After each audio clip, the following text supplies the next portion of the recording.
Welcome. You are now linked to your Telecom retirement. Hey, how are we doing today?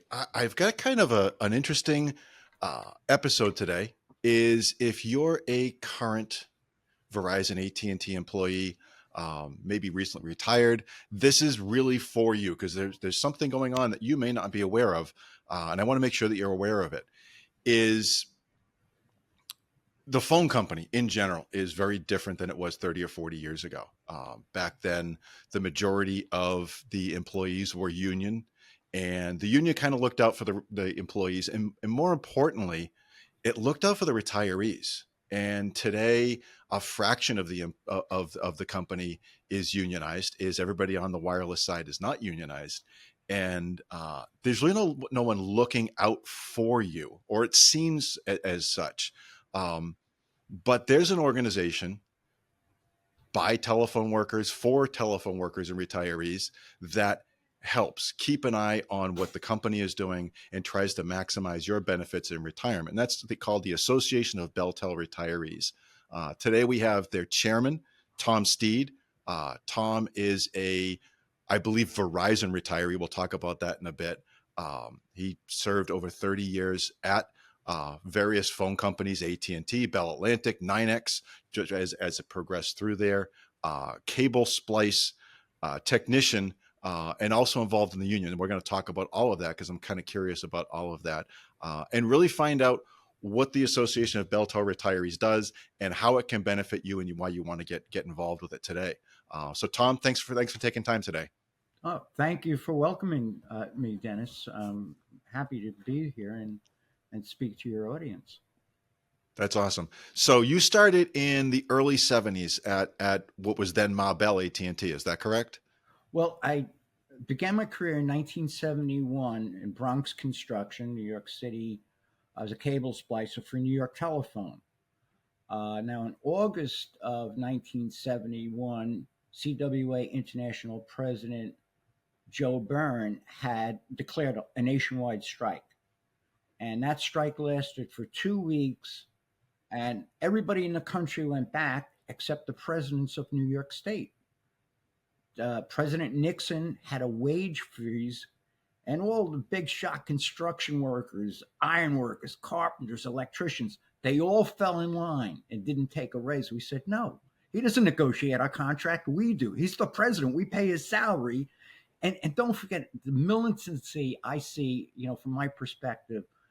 Over 30% of us had just returned from the military, Vietnam. And our attitude was, well, if the government can't kill us, we're not going to let New York Telephone or the President of the United States tell us what to do, So we stayed out on strike for 7 months. And on principle, we won. It was only $1 a week more than the first day of the strike. But we broke the United States wage freeze, labor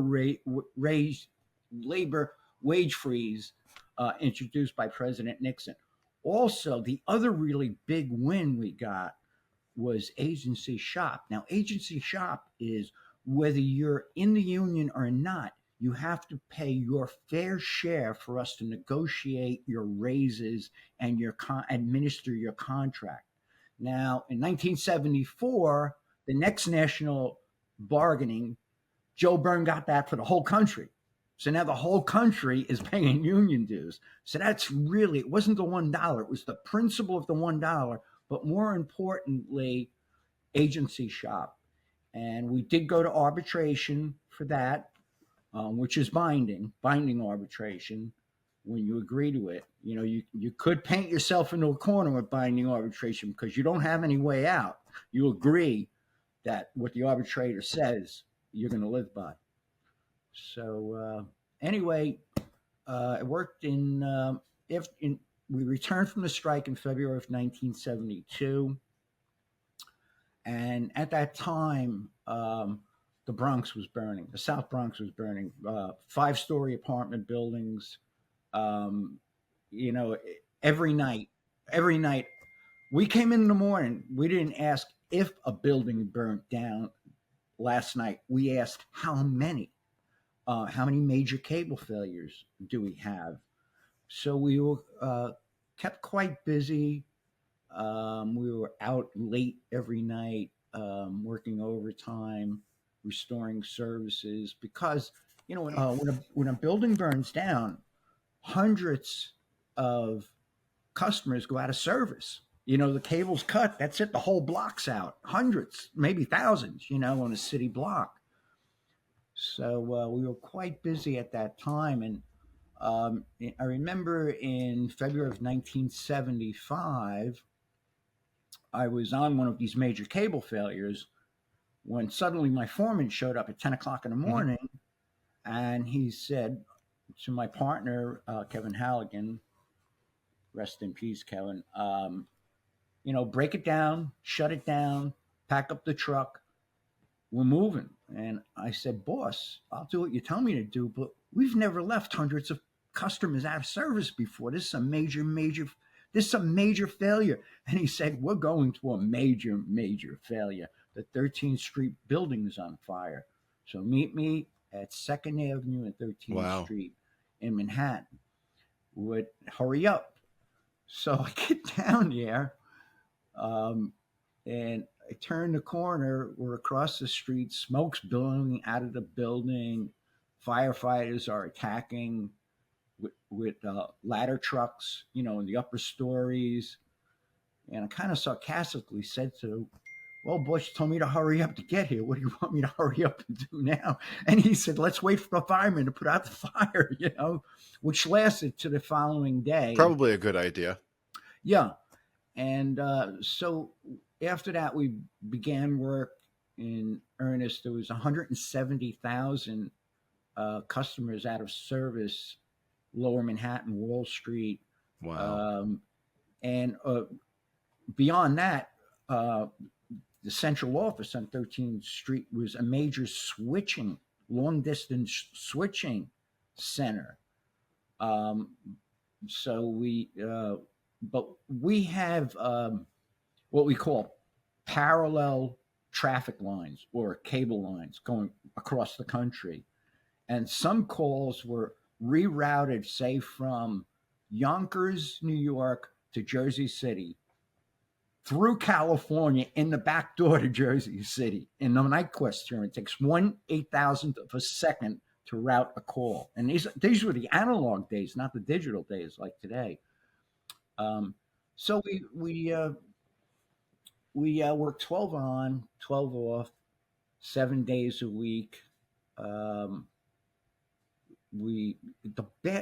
12 hours wasn't bad.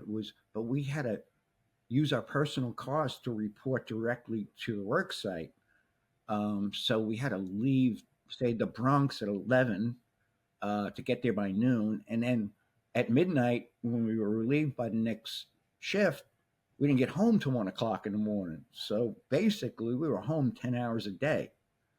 And but we got her done. They called it the Miracle on 2nd Avenue.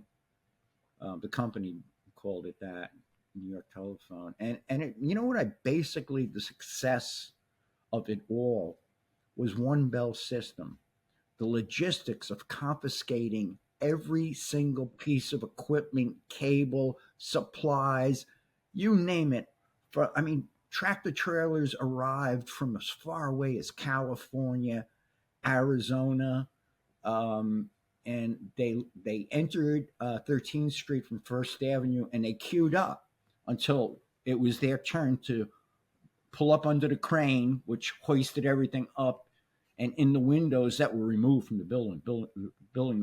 Windows were wide open just to facilitate getting these large pieces of equipment back in to rebuild the frames and wire them up. So, logistics was the key. I compared it to the old black and white D-Day landings, the logistics of that, supplying the army and the troops with everything they need. It was the second time I've only seen it. I wasn't even born when those movies were made, but boy, I witnessed it firsthand at 13th Street. And another significant factor. Now you were also... Yes, at the time I was a cable splicer, yes. You were a cable splice, but you were also involved in some of the union work during your time. Tell me about that. Well, my first big win, I was a shop steward at the 13th Street Fire, Okay. and we had to carry our personal protective equipment, our helmets, our rain gear, our tools. Take it. We had no facilities to store it. We had to take it home with us, bring it back because you couldn't go into the work area Right. without your hard hat, your protective equipment. And I said to my boss, I said, "Hey, look, I'm filing a grievance on behalf of the 105." I didn't know it at the time, but when I wrote my book on who was there, where they lived, how far they traveled, it was 105 linemen and splicers from Bronx Construction. And when I filed this, it became a class action because guys from Brooklyn, Queens, Manhattan, that came to 13th Street, they also filed grievances. And it ended up being going from 100, my 105 to 1,200 grievances or participants. And about 15 months later, it was settled just shy of arbitration for $1.3 million. So we all got a check for Wow. about $1,000, 1,200. But in 1975 money, that was like, a couple of weeks' pay, without It's a lot of overtime. money. Yeah. So, but then 1982, I transferred to my dream job, the job I applied for, linesman, in the Bronx. And same garage. I just went to a bigger truck, a digger derrick, set poles. Sure. I was in the overhead gang, highway gang, and then we had vesture. Okay, and luckily construction was considered core to the business, so we didn't get an opportunity to choose AT&T or 9X. We weren't 9X, core to 9X. And the only thing that changed for me is one day I came in, the name on my door was changed from New York Telephone to 9X. That's the only change I saw. So then in 1990, I got my transfer to the Mid-Hudson Division, Hudson Valley, where I live now. Bought the American Dream, where I still live today. Okay. And I'm going to say about 1994, that contract, they created a new title, Telecommunications Technical Associate, which required a 2-year associate degree in applied science. And we were paid to go to college 1 day a week. Our tuition was paid for, of course, our books. They gave us laptop. I had my first laptop was a 486. I took it home and had my daughter Colleen, who was in the second grade. I asked her, do you know how to turn this on? Sure, Daddy. She came up, turned on my 486 laptop for me. I mean, computer science, right? It was all brand new to me. So that took 4 years, to complete, go 2-year degree part-time. But during this time, I became a part-time organizer for CWA Local 1120 in Poughkeepsie, New York. And I worked on various campaigns. And I saw the promise of the Association of BellTel Retirees. I said, wow, this is a synergy of management and craft. Sure. We can do anything. We'll be one army together to accomplish, great things. And I joined the association as an active employee in 1998. Right. I wrote my conscience check, just $20 a year at that time. Okay. But my conscience was clear. Okay. Right. And I started receiving the quarterly newsletter. And that was 5 years before you retired too. Yes. Oh, absolutely. But I was an organizer. I saw the potential here, as a union organizer, and they sent me for training, organizing 101, 5-day course. But so anyway, we great thing about Verizon, 100% tuition assistance plan. Never paid a penny tuition. I did have to buy my textbooks when I went on my bachelor's and my master's, but no problem. Bought them used on Amazon, and so yeah. So then I retired in 2003 with a lump sum. Um, Now, Yep. a lot of my fellow colleagues who retire with lump sums think they're in the clear. You're not. Your medical is still attached to the pension No. trust. You're leaving your medical on the table, and you have to protect that, because if you don't, Right. laissez-faire, they'll take it. They'll move it, and we've seen it diminish over the years, from what it was when we had platinum medical insurance. Blue Cross Blue Shield in a day. I mean, that was 5 children. I never paid a penny, for their birth or anything. It was a great benefit. Um, so yeah, I retired in 2003. I joined the Association of BellTel Retirees Board of Directors in 2012, and I was elected chairman on January 1st, 2022. Yeah, the way the association started in 1996, we were incorporated in 1997. Our founding fathers, Bob Rem and Bill Jones, they got a petition of 3,000 association members, and they sent it to then chairman of 9X, Ivan Seidenberg, asking for a COLA, cost of living increase on pensions. Now, Ivan Seidenberg worked with me at Bronx Construction. He was a cable splicer before he took his first promotion Sure. to management in Manhattan. And so he remembered where he came from. He was he was a CWA member, great guy. Was so proud of him. Everybody who knows him loves him. He went right from the bottom of the manhole to Yeah. the top, right to the top. That's knew every aspect of the company. And he was the one that created the telecommunications technical associate title to send employees to college, because he saw wireless, the new technologies, internet coming out, and it needed a set of skills that Bell System Training hadn't even developed yet, because they were brand new. It was basically electronic engineering. So anyway, Mr. Seidenberg met with Bob Rem and Bill Jones, and he listened to them, and he said, all right, I'll tell you what, I'm going to go check with the actuaries and the accountants of the pension plan, and I'll be back to you in 2 weeks. Well, 2 weeks later, he came back. He said, all right, can't give you everything you want, but I'm going to give you this. I'm going to give you a cost of living increase. But the big thing he did, there were operators that retired like in the 40s and 50s. They were on a minimum $400 a month pension. All right. In 1999, $400 a month pension.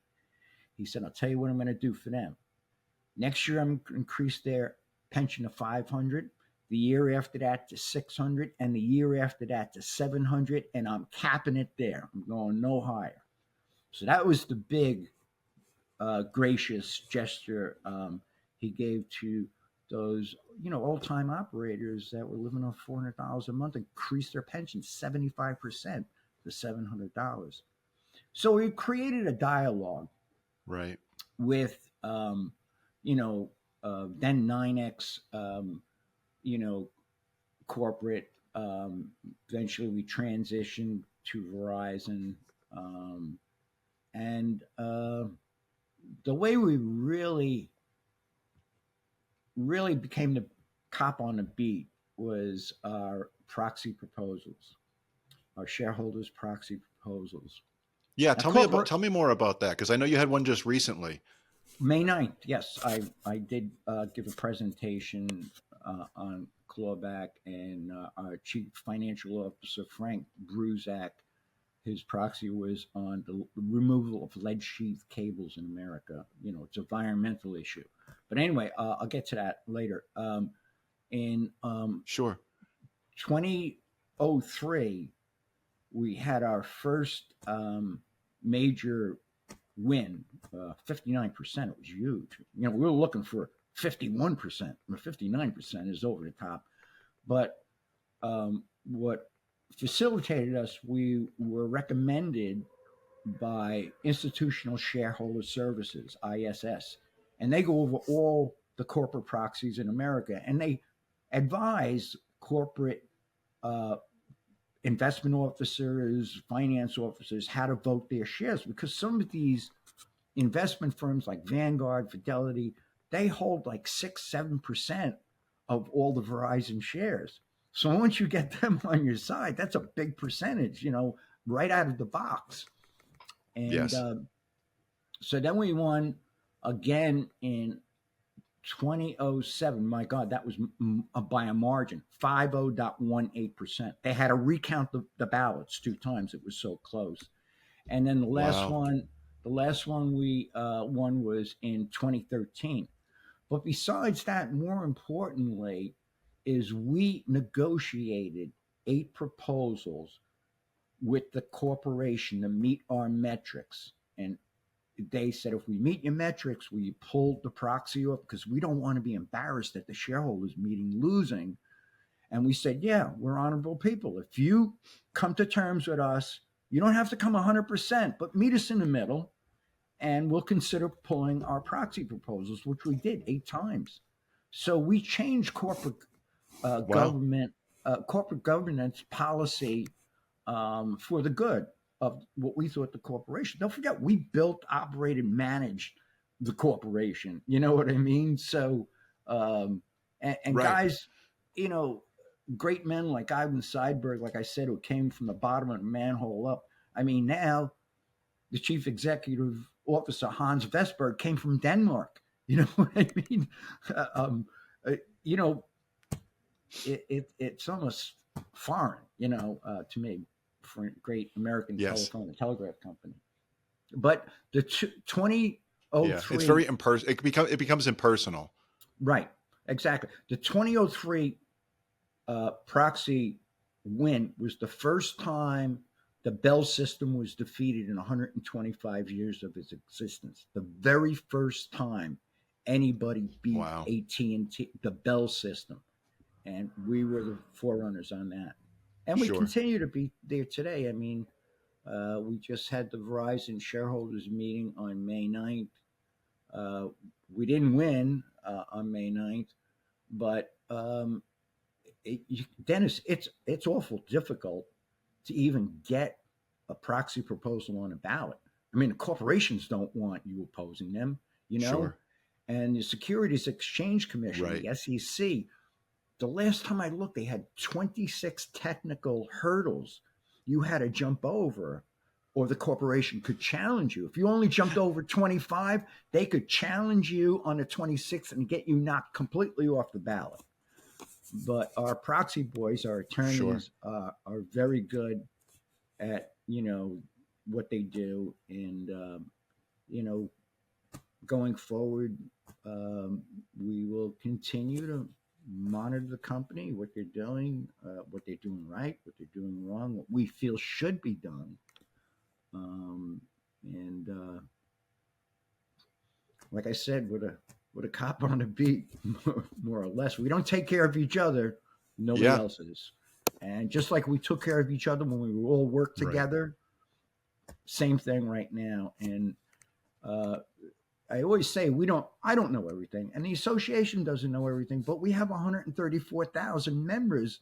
We don't know everything, but we know where to find it, because one of those 134,000 members does know the specifics, details of what we're looking for. So it's a great skill matrix on our board of directors from the top to the bottom. I'm on the bottom. I came from Kraft. Dumb lineman, cable splicer. But I enjoyed my job. I loved the people I worked with, the greatest people in the world. New York Telephone was like a family. I mean, the old Bell system was like a family-oriented company, Yeah. but now Yes, it was. they became a corporation, immune. It's an invisible entity, a corporation. That's how the IRS class. Well, you're a CFP, it's an invisible Yes. entity, and that's what it's become. It's Yes. gone from a family-oriented company to an invisible entity corporation. So, Yeah. Now, if somebody wants to get in touch with the organization and join the organization, what's the best way for them to do that?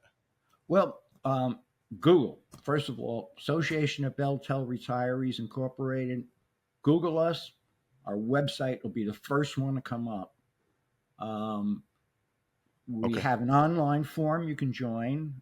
We also have an 800 number to our office in Cold Springs Harbor, Long Island, and a local, area code number you can call up our office. And if somebody doesn't Okay. pick up the phone, they will I'll get make back sure to you. those are in the show notes. Yeah. And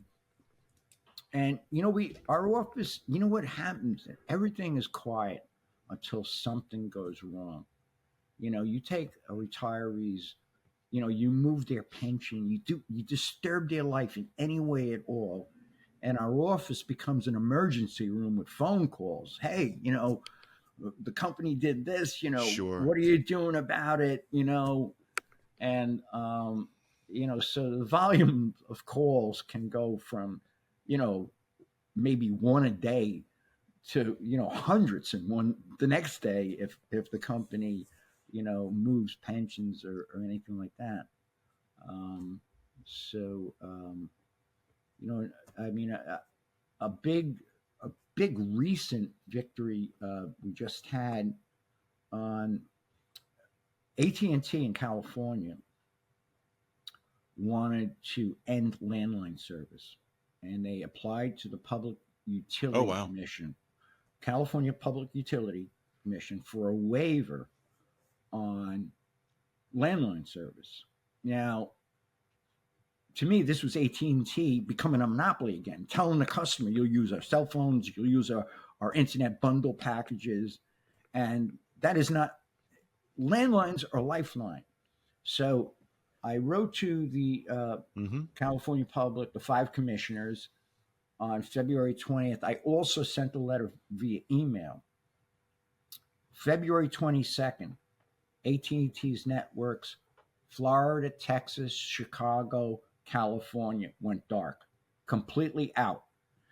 The only Wow. the only communications tool still left with a little light was the landline telephone, because telephone company central offices, we have our own diesel generators. We generate our own power when commercial power is cut. So if all the grids in the United States, and there's three of them, Eastern Mississippi, Western Mississippi, and Texas is a standalone grid, if they all go dark, your landline telephone will still have a light on it. It'll still work. So we just got a Sure. ruling last week. I told them this on February 20th. 2 days later, they went dark. And landlines are lifelines, and I also told them, look, if you start this in California, it's going to spread all the way across country to New York. Me Too effect, domino.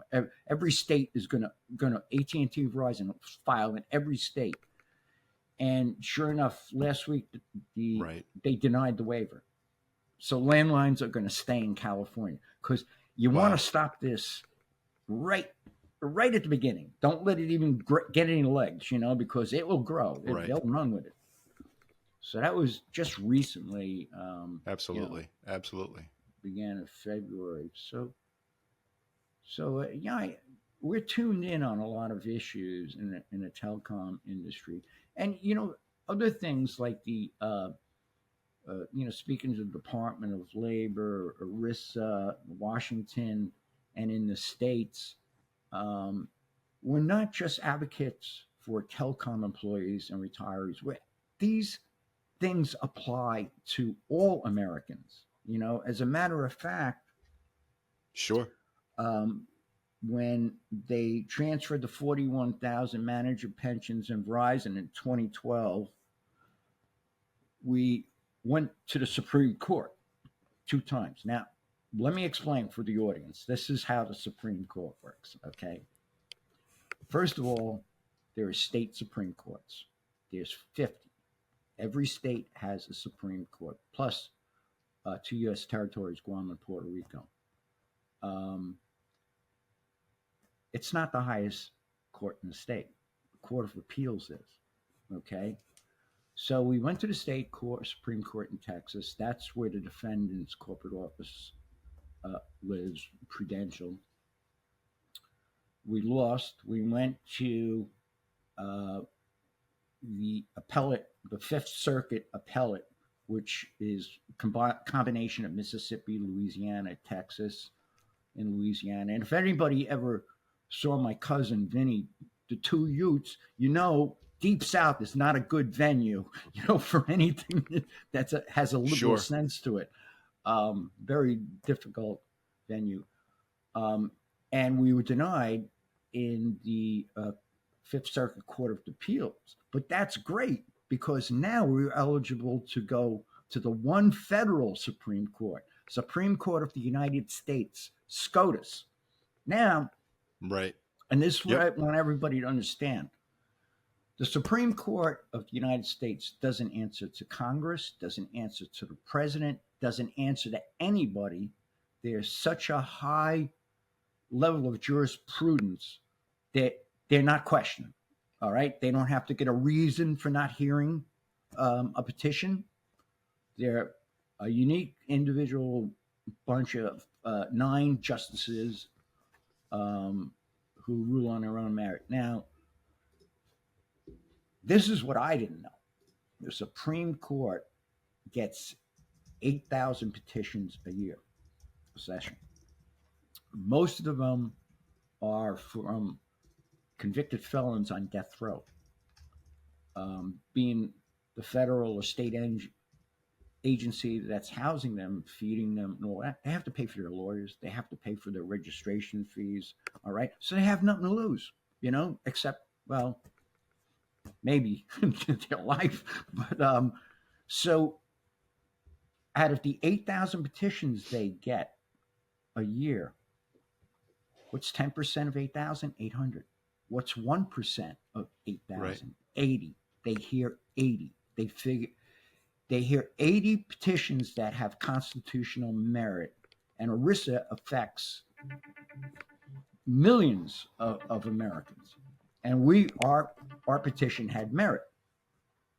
So, just getting in the door of the Supreme Court is a huge victory to me. We're like Ivory Soap, 99 and 44, 100% pure, because all the rest were denied. And we lost twice, narrow margin, 5-4. 5 conservative judges, appointed during the Trump administration, and 4 liberal judges. So, of course, the liberal judges side with our argument. But that's just some of the stuff. Sure. Tom, we gotta wrap up. Okay.